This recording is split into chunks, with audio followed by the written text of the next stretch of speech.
सांस छोड़ना, हम लोग सांस लिए का ऑक्सीजन होगा, छोड़े कार्बन डाइऑक्साइड होगा CO2। रोल खाने जाते हैं, रोल फ्राई होता है ऑयल में, तो उसमें भी वसा होता है। ऑयल खा रहे हैं ना, तो वसा है। हाय एवरीवन, आज की नई वीडियो में यानी सेकंड पार्ट में आपका स्वागत है। हमारा चैप्टर चल रहा था जैव प्रक्रम। जैव प्रक्रम में मैंने पोषण से रिलेटेड पढ़ा था और उसमें एक पॉइंट मैंने बताया था कि नेक्स्ट वीडियो में मनुष्य में पोषण पढ़ेंगे, लेकिन मनुष्य में पोषण पढ़ने से पहले हम न्यूट्रिशन में कुछ एक दो पॉइंट्स है जिन्हें हम जरूर पढ़ेंगे, क्योंकि यह बहुत इंपॉर्टेंट टॉपिक है न्यूट्रिशन का। सबसे पहले हम देखते हैं जैव प्रक्रम, हमारा चैप्टर का नाम है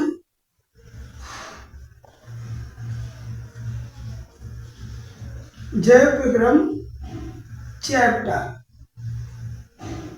5। ठीक, जैव प्रक्रम चैप्टर 5 में न्यूट्रिशन,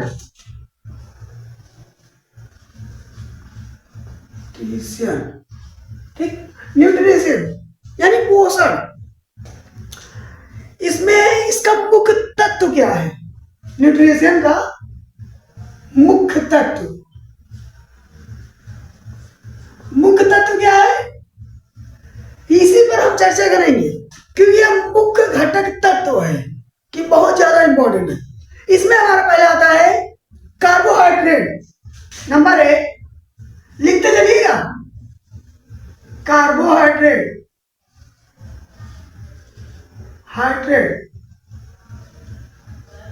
कार्बोहाइड्रेट्स। ठीक, अब ये कार्बोहाइड्रेट होता क्या है? कार्बोहाइड्रेट नाम से ही पता चला, कार्बन, हाइड्रोजन, ऑक्सीजन के मिलने से बनते हैं कार्बोहाइड्रेट। इनके इसमें कार्बन, ऑक्सीजन,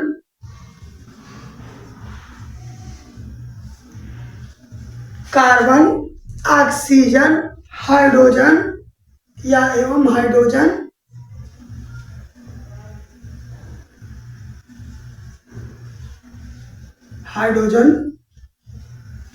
के मिलने से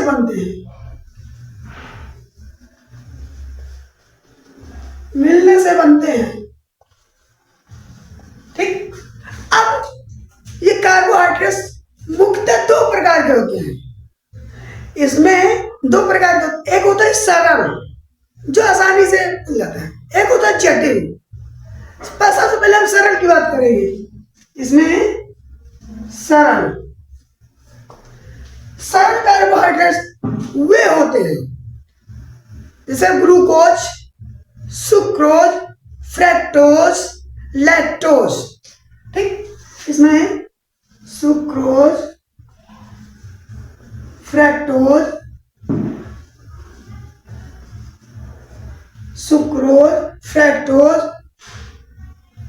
ग्लूकोज,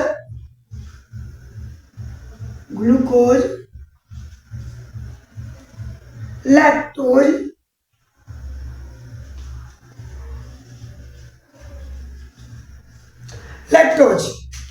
अब इसमें क्या आता है, यानी देखा जाए तो सबसे पॉइंट की बात करें तो इसमें गन्ना आ जाएगा, खजूर, अन्न या ETC। ठीक, ETC लिख देते हैं, ज्यादा बेहतर रहता है, इत्यादि। अब हमारा आता है जटिल कार्बोहाइड्रेट्स।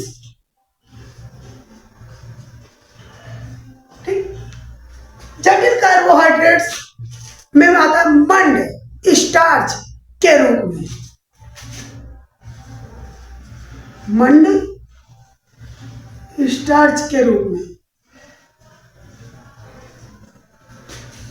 और स्टार्च के रूप में होता है। जो आप लोग आलू खाया है, चावल खाते हैं, मक्का खाते हैं, साबूदाना खाते हैं, उसी को जटिल कार्बोहाइड्रेट्स होते हैं। उसी में एग्जाम्पल, ठीक, आलू, चावल, साबूदाना, एटीसी, ठीक। ये हमारे कार्बोहाइड्रेट्स हो गए। अब हमारा आता है सेकेंड, फैट्स, वसा, फैट्स, वसा। अब ये क्या होता है, इसको भी देख लेते हैं। फैट्स क्या होते हैं? ये भी कार्बन, हाइड्रोजन एवं ऑक्सीजन के मिलने से ही बनते हैं, लेकिन इसमें कुछ और भी अलग है देखा जाए तो। इसमें ऑक्सीजन की मात्रा अपेक्षाकृत कम होती है। किससे? कार्बोहाइड्रेट से। इसमें मैंने जो बताया है कि कार्बन, हाइड्रोजन और ऑक्सीजन के मिलने से बनता है, इसको नहीं लिख रहा हूं मैं, जो अंतर है वो बता रहा हूं। ऑक्सीजन की मात्रा, इसमें ऑक्सीजन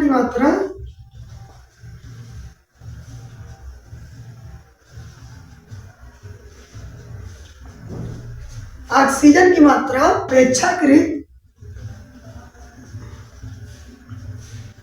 कम होती है, ठीक, कम होती है। अब इसमें आता क्या क्या है वसा में?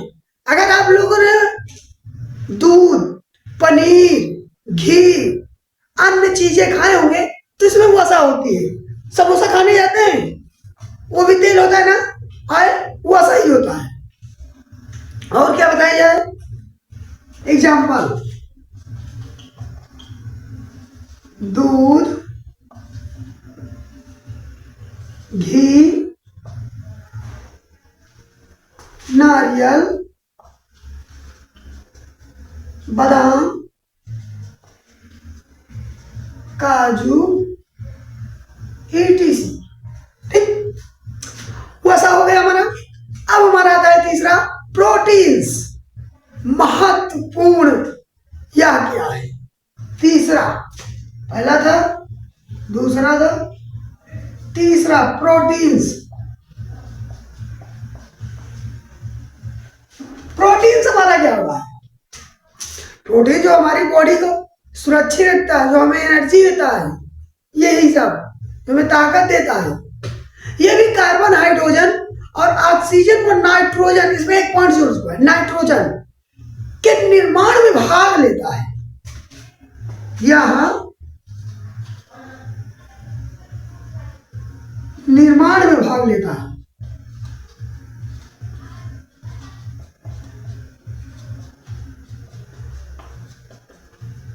निर्माण में भाग लेता है। अब इसमें भी एग्जाम्पल के तौर पे देख लेते हैं। मछली,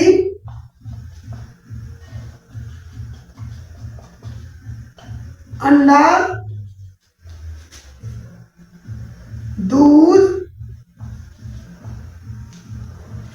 पनीर, ETC, ठीक, ये हो गया। अब हमारा क्या आता है? चौथा, विटामिन्स। वेरी वेरी इंपॉर्टेंस, इसको आप जरूर ध्यान दीजिएगा। विटामिन्स, विटामिन्स या विटामिन्स एक ही होता है सर। विटामिन्स क्या होते हैं? ये जटिल कार्बनिक पदार्थ होते हैं। ये जटिल कार्बनिक पदार्थ होते हैं जो शरीर को प्रतिरक्षा प्रदान करते हैं, जो शरीर को प्रतिरक्षा प्रदान करते हैं, ठीक, जो शरीर को प्रतिरक्षा प्रदान करते हैं। आप स्क्रीनशॉट ले लीजिए एक बार, अगर समझ में आ रहा होगा तो उसमें हम कुछ थोड़े पॉइंट्स को और जोड़ देंगे। विटामिन क्या होता है? एक होता है जल में घुलनशील विटामिन, एक वसा में विटामिन घुलनशील विटामिन। तो हम इसमें देखते हैं, पहला जल में घुलनशील, ठीक, इसको दो भाग में बना दे रहे हैं, जल और वसा। जल में कौन कौन सा विटामिन है? Vitamin A, B, vitamin C, vitamin B, vitamin C. और वसा में घुलनशील आएगा विटामिन ए, ई, के, ठीक। वैसे तो हो सकता हो और है, लेकिन जो इंपॉर्टेंस है वही मैं बता दे रहा हूं। और हमारा लास्ट है पांचवा, जल तथा खनिज लवण। पांचवा इसको मैं थोड़ा ऐसे बना दे रहा हूं। पांचवा, जल तथा खनिज लवण, ठीक। जल तथा खनिज लवण वह होते हैं जो जलीय द्रव का मुख्य भाग होते हैं, जो जलीय द्रव का मुख्य भाग होते हैं, और यह सार्वत्रिक विलायक होते हैं, यानी यूनिवर्सल घुले जाते हैं, ठीक है। यूनिवर्सल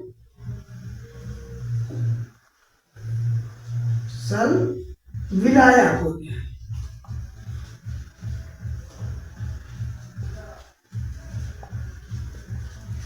यूनिवर्सल विलायक होते हैं। तो अब हम पढ़ेंगे मनुष्य में पोषण। अगर आपको इतना समझ में आ रहा हो तो एक बार इसकी शॉट ले सकते हैं। तो इसी के साथ हम मनुष्य में पोषण की ओर बढ़ते हैं। मनुष्य में पोषण, मनुष्य में पोषण किस प्रकार से होता है, इसी पर हम चर्चा करेंगे यार। मनुष्य में पोषण 5 प्रकार के होता है, यानी हम 5 तरीकों से पढ़ेंगे। 5 पहला हम क्या है मनुष्य में पोषण, पहले टॉपिक्स मेरा टॉपिक्स चैप्टर तो मेरे प्रक्रम भी है, इतना तो ध्यान दीजिएगा। लेकिन हमारा टॉपिक्स है मनुष्य में पोषण, ह्यूमन न्यूट्रिशन।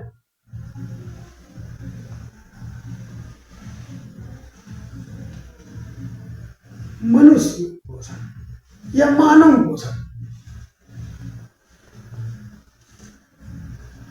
ठीक।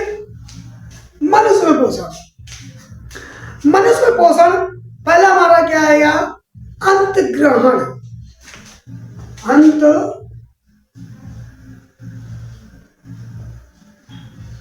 अंत ग्रहण।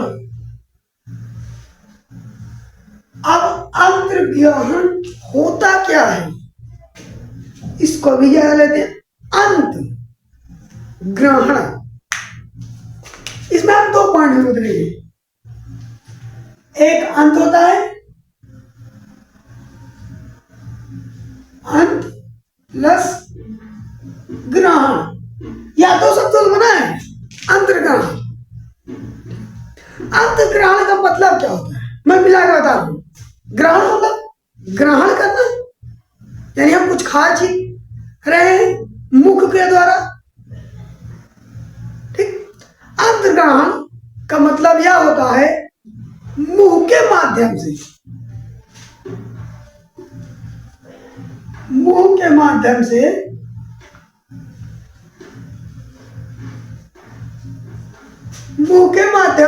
ग्रहण करना,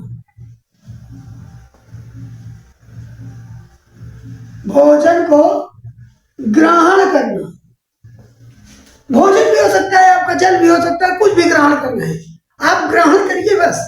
जैसे हम खाना खाते हैं सुबह शाम, दोपहर में नाश्ता, सुबह नाश्ता, चाय पकौड़ी, कुछ भी भोजन तो है एक प्रकार सा, तो हम ग्रहण कर रहे हैं। अंतर्ग्रहण, ये हमारा हो गया अंतर्ग्रहण। दूसरा हमारा क्या आता है, पाचन। जब हम कुछ खाए पिएंगे तो उसका पचना भी तो जरूरी है। सेकंड पॉइंट यही रहेगा हमारा, पाचन।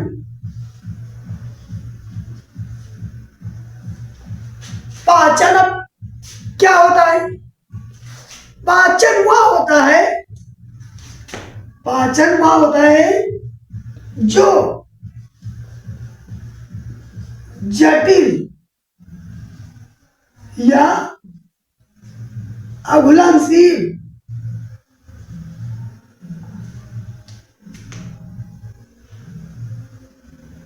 अघुलनशील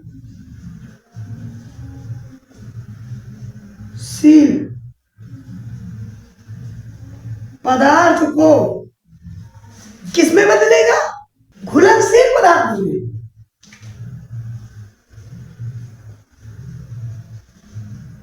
घुलनशील पदार्थ में बदलने की प्रक्रिया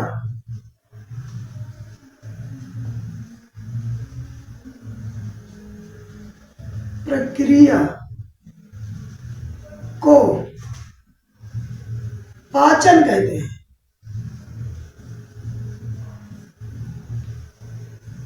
ठीक, यानी जटिल पदार्थ को, जैसे हम रोटी खाते हैं चबा चबा के, वो बाद में जाके पचता है पेट में, ठीक है, उसके आगे का जो प्रोसेस होता है अभी बताएंगे, वेट करिएगा।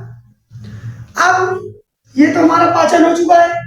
पाचन के बाद आएगा हमारा अवशोषण। अवशोषण, अब अवशोषण भी क्या होता है इसको भी देख लेते हैं। क्या आप लोगों को ये भी पढ़ने से कुछ समझ में आ रहा है? अवशोषण यानी अवशोषित करना यार, अवशोषित करना। अवशोषण का अवशोषित करना ही हो जाएगा, यानी एक प्रकार से अपने आप में समा लेना। अब उदाहरण के तौर पे हम देखते हैं क्या होता है।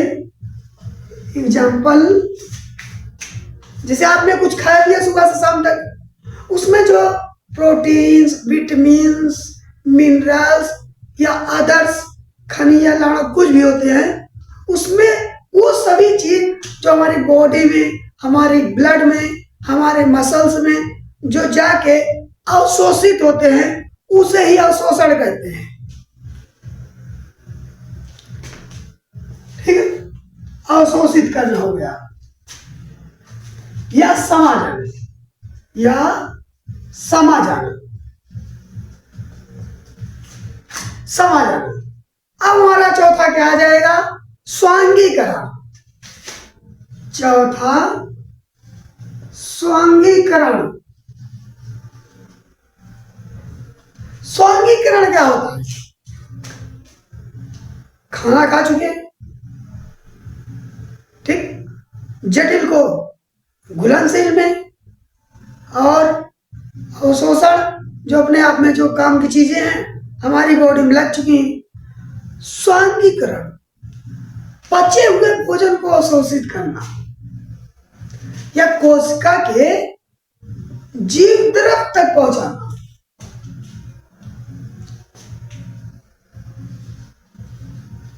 पचे हुए भोजन को अवशोषण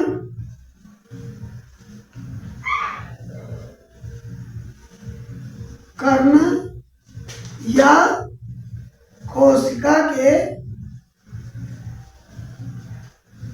जीव द्रव तक पहुंचाना। जीव द्रव तक पहुंचाना। ठीक, ये हो गया हमारा पहुंचाना हो गया।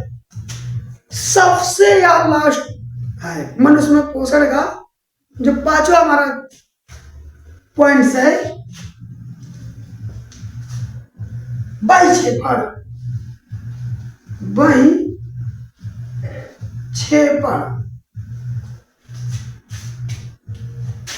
बहिक्षेपण से भी हमें पता चल रहा है, आपको भले ही नहीं पता चले लेकिन मुझे पता चल रहा है, बहिक्षेपण मतलब यानी बहिष्कृत करना।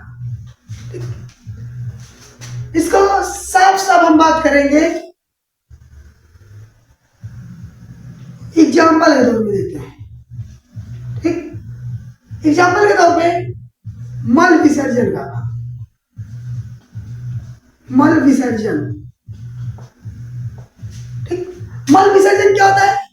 जो हम खाए पिए रहते हैं भोजन को, उसमें जो हमारे काम की चीज होते हैं, विटामिन, मिनरल, प्रोटीन्स, वो हमारी बॉडी में तो समा जाते हैं, ब्लड में, मसल्स में, अदर्स हड्डियों में। लेकिन जो उसमें मल बचता है वह हम विसर्जित कर देते हैं। मल को त्याग देना, अपने बॉडी से के अंदर से बाहर करना, मल विसर्जित होता है। देखा जाए तो आप लोगों ने गर्मियों में देखा होगा पसीना, जब आप पानी पीते हैं गर्मियों में ठंडा ठंडा, तो आपका पसीना आता है।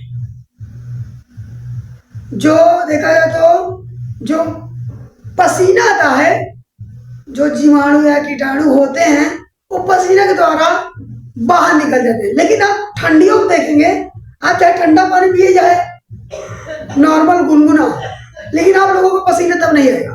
लेकिन ठंडी में आपका पसीना आएगा, गर्मी में पसीना आएगा। इसी प्रकार से हम एग्जाम्पल के तौर पर सारे टॉपिक्स को कवर करेंगे। पहले पोषण बताया था जय विक्रम चैप्टर में, पहले हमारा पोषण था, लेकिन दूसरा हमारा क्या था? श्वसन। अब हम दूसरे टॉपिक्स पे आ चुके हैं, श्वसन। श्वसन के बारे में जानेंगे। हमारे 4 टॉपिक्स थे, चारों टॉपिक्स में हमारा दूसरा टॉपिक अब स्टार्ट हुआ, श्वसन। श्वसन क्या होता है? क्या आप लोगों ने इसका मतलब समझ रहे हैं क्या होता है? श्वसन क्या होता है? श्वसन वही होता है, सांस लेना, सांस छोड़ना, रिस्पायरेशन, वही होता है श्वसन। अब श्वसन की परिभाषा एक वैज्ञानिक यानी साइंस की भाषा में समझते हैं। श्वसन को ऑक्सीजन, पहले मैं बता देता हूं तो लिख देता हूं क्योंकि बहुत छोटा है। श्वसन को ऑक्सीजन को शरीर में प्रवेश करना और कार्बन डाइऑक्साइड को अपने अंदर से बाहर छोड़ना। हम लोग सांस लिए, ऑक्सीजन होगा, छोड़े कार्बन डाइऑक्साइड होगा, CO2। ओके, श्वसन ऑक्सीजन को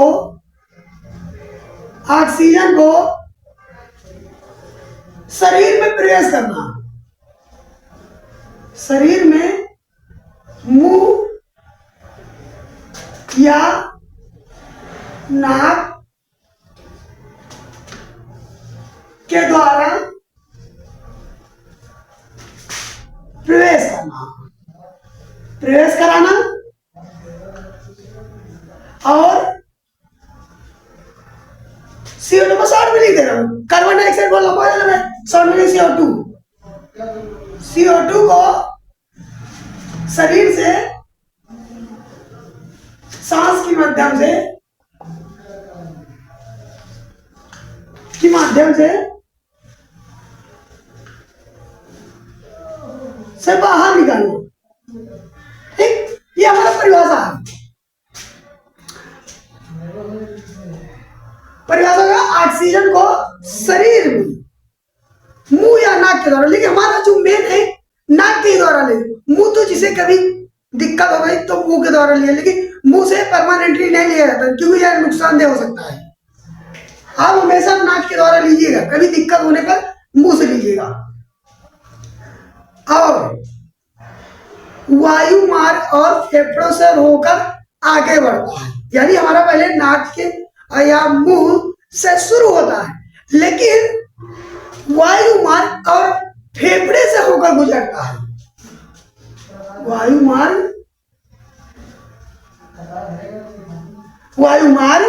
और फेफड़े से होकर गुजरता है, और फेफड़ों से होकर गुजरता है।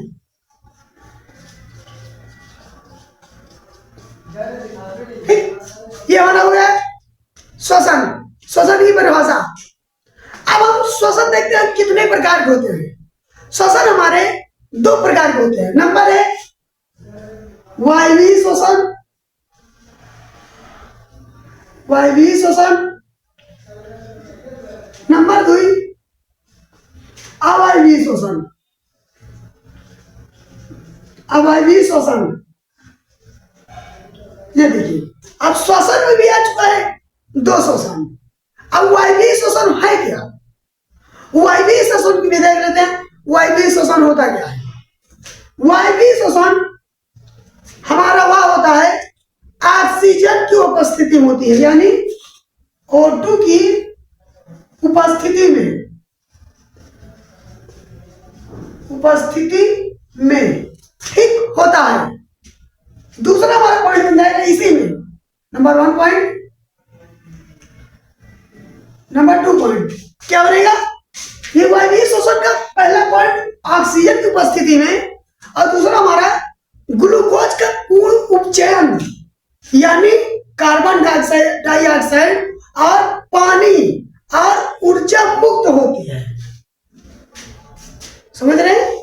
ग्लूकोज का पूर्ण उपचयन होता है। दूसरा पॉइंट, ग्लूकोज का पूर्ण उपचयन, अब चयन नहीं होगा, उपचयन होगा, उपचयन होता है। और इसी में है कार्बन डाइऑक्साइड CO2 पानी और ऊर्जा मुक्त होती है। CO2 पानी और ऊर्जा मुक्त होती है, मुक्त होती है। ठीक, ऊर्जा मुक्त हो गई। अब हमारा इसमें एक पॉइंट और है, वेरी वेरी इंपॉर्टेंट है। कोशिका द्रव माइटोकॉन्ड्रिया में होता है, या कोशिका द्रव और माइटोकॉन्ड्रिया कॉन्ड्रिया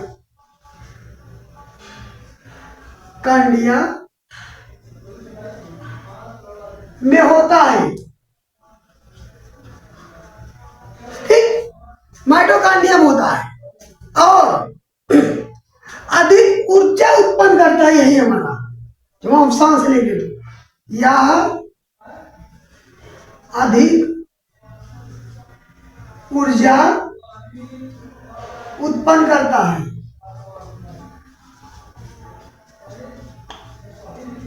यह हमारा अधिक ऊर्जा उत्पन्न कर देता है। कितना ऊर्जा उत्पन्न करता है? 36 ATP, 36 ATP। अब ये सोच रहे होंगे ATP क्या होता है? अब ATP में जाता है। ATP वह होता है एडेनोसिन ट्राइफॉस्फेट। 36 ATP अधिक ऊर्जा उत्पन्न करता है। और यह कौन करता है ये भी देख लेना। एग्जाम्पल मानव हमें लोग हैं, मानव लोग ही ऐसा कर सकते हैं। मानव से बड़ा कोई नहीं है। जितना कुछ भी मानव कर सकता है उतना और कोई नहीं कर सकता। अब हमारा दूसरा स्टार्ट होता है अवायवीय श्वसन। ठीक, अवायवीय श्वसन। अवायवीय श्वसन होता क्या है? अवायवीय श्वसन, पहले हम इसकी परिभाषा या लिख देते हैं या पहले मैं आपको बता देता हूं। जैसे कहें आप, मैं पहले लिख ही देता हूं क्या होता अवायवीय श्वसन। अवायवीय श्वसन में पहला हमारा पॉइंट बनेगा ऑक्सीजन की अनुपस्थिति में होता है। सेम इसका उल्टा होगा। ये इसमें ऑक्सीजन की उपस्थिति होती है लेकिन इसमें ऑक्सीजन की अनुपस्थिति होगी। O2 की अनुपस्थिति, O2 की अनुपस्थिति होती है। ठीक, ये हमारे पहले उसी को कॉपी बनेगा।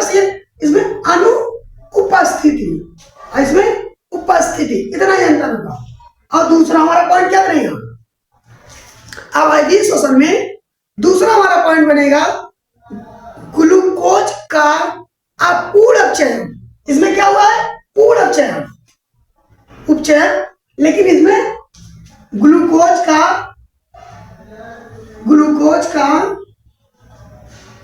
अपूर्ण अपचयन, अपूर्ण उपचयन होता है। ये हो गया हमारा। अब इसमें आगे क्या है?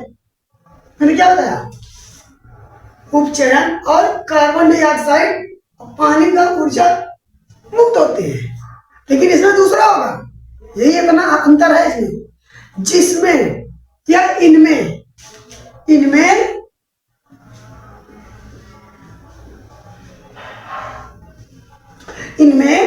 इथेनॉल लैक्टिक अम्ल,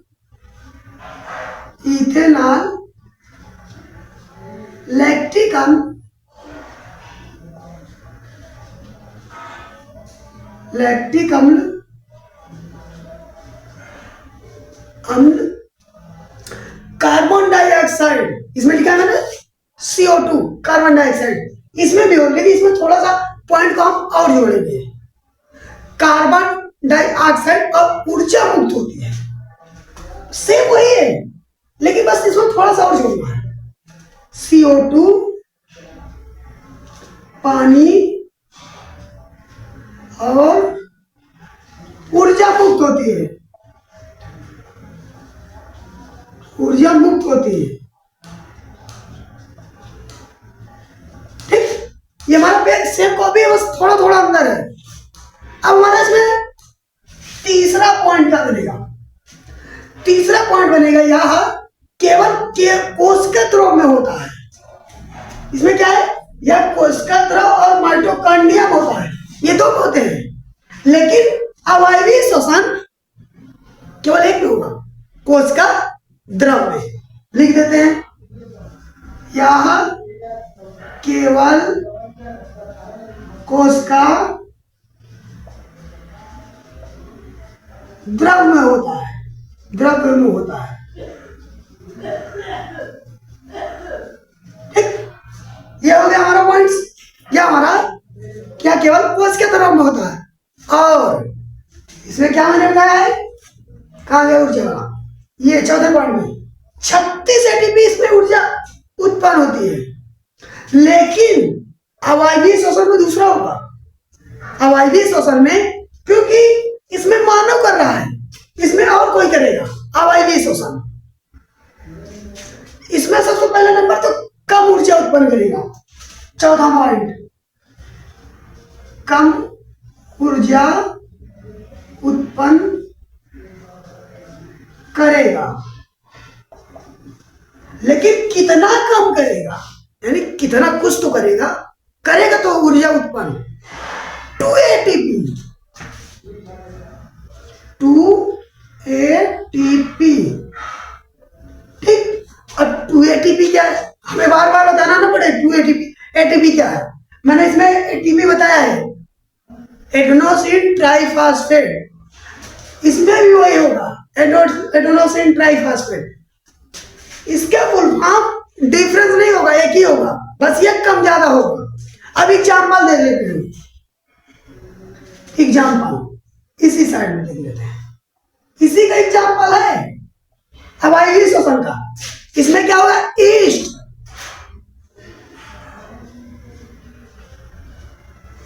ईस्ट तो नाम आप लोगों ने सुना होगा, क्योंकि आप बायोलॉजी पढ़े हैं, यानी साइंस।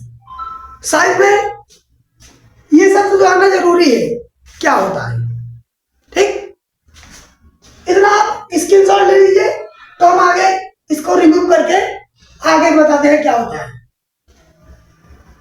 अब हम जानेंगे श्वसन किस प्रकार होता है मानव में।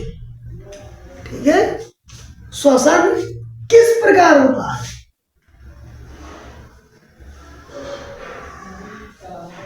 श्वसन किस प्रकार होता है?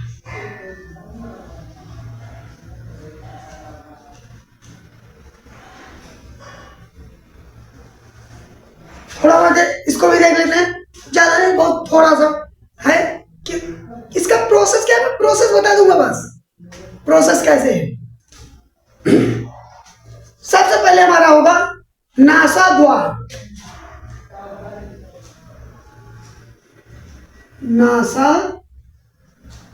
द्वार, ठीक, नासा द्वार। अब इसके बाद क्या आएगा हमारा इसमें, या नासा द्वार या मुख भी कह सकते हैं एक प्रकार के, दोनों तरफ से सब ले, मुंह से भी नाक से भी, दोनों में से एक होगा जरूर, मैं तो ये ना होगा नासा द्वार।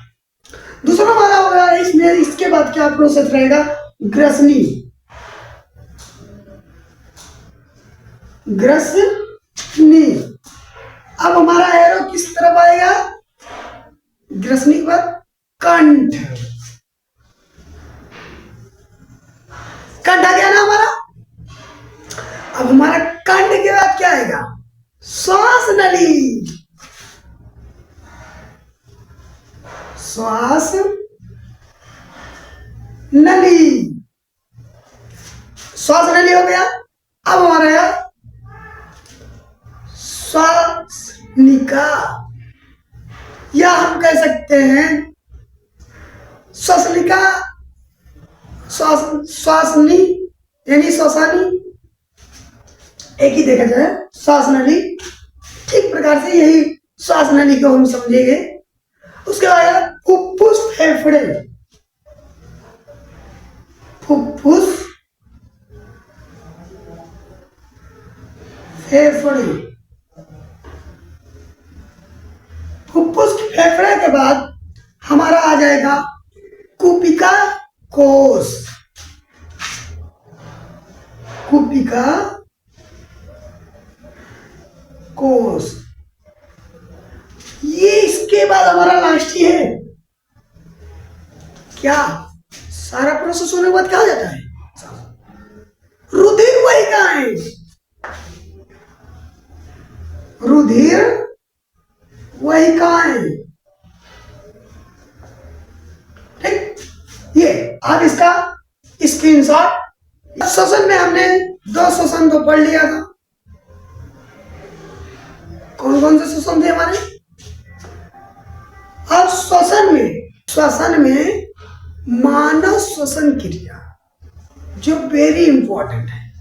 मानव श्वसन किस प्रकार का होता है, मानव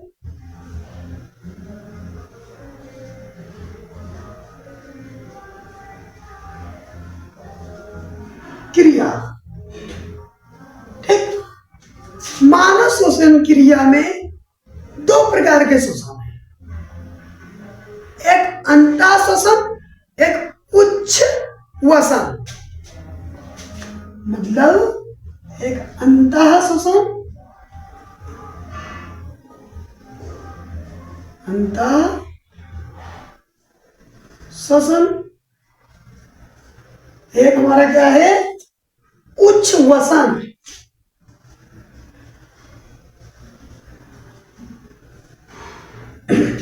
मैं जितने डिटेल से बता दे रहा हूं, अगर इसे पढ़ लेंगे तो भी बोर्ड एग्जाम में क्वेश्चन 100% फंसेगा, इसकी गारंटी मैं लेता हूं, ठीक है।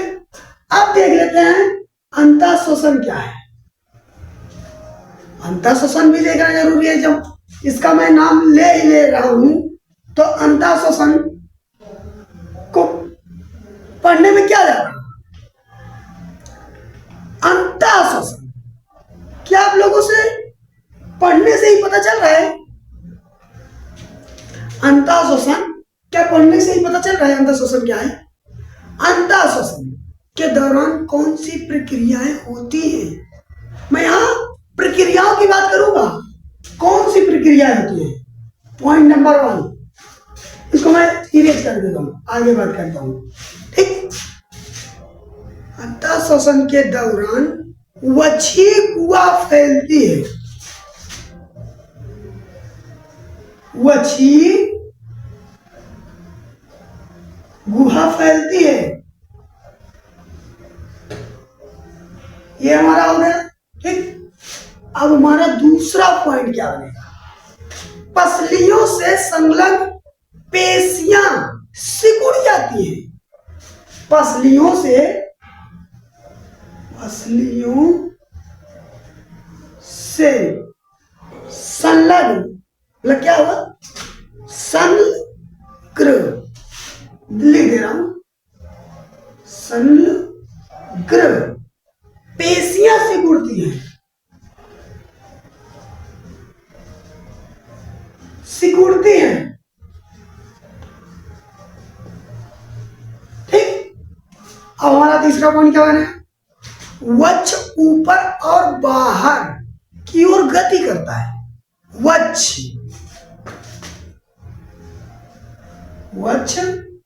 ऊपर व बाहर की ओर गति करता है,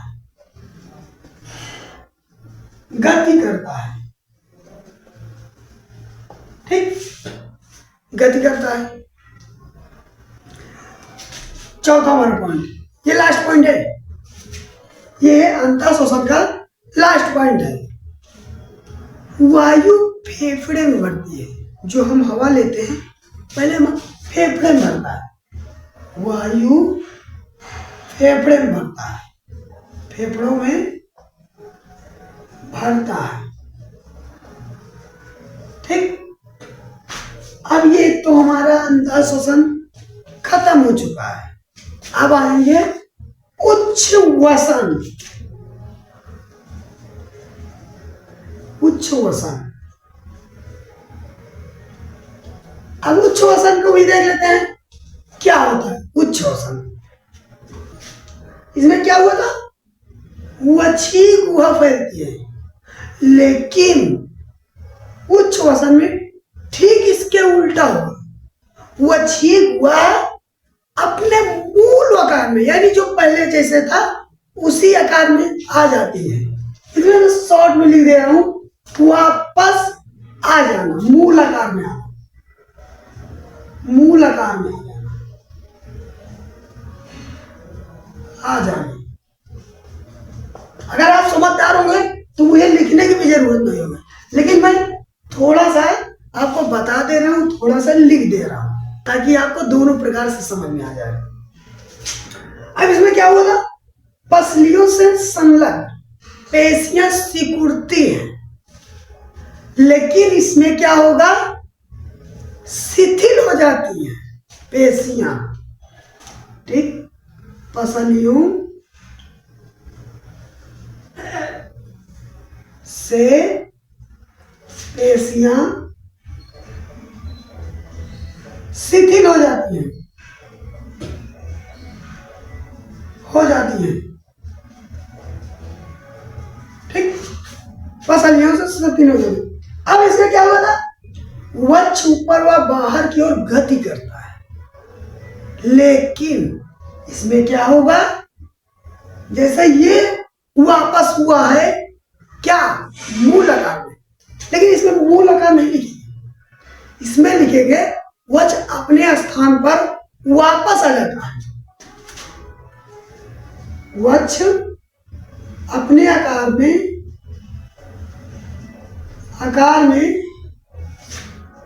वापस आ जाता है, आ जाता है। ठीक, वक्ष अपने आकार में वापस आ जाता है।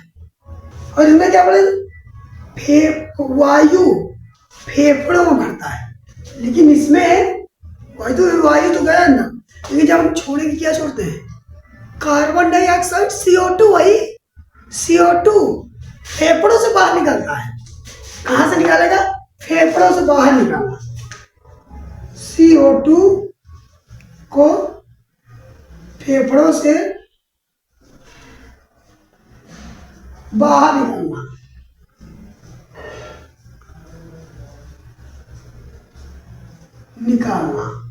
ठीक, ये हमारा खत्म हो चुका है। क्या, अंतःश्वसन, उच्छ्वसन। एक शॉर्ट तरीके से भी मैं जान लेता हूं, अंतःश्वसन क्या होता है, श्वास द्वारा वायुमंडल में गैसों को अंदर ले जाना, अंदर ले जाना। लेकिन उच्छ्वसन में फेफड़ों से वायु या गैसों को, यानी ठीक प्रकार से कार्बन डाइऑक्साइड को अपने शरीर से यानी अपने फेफड़ों से बाहर निकालना। ठीक, ये हमारा खत्म हो चुका है अंतःश्वसन उच्छ्वसन।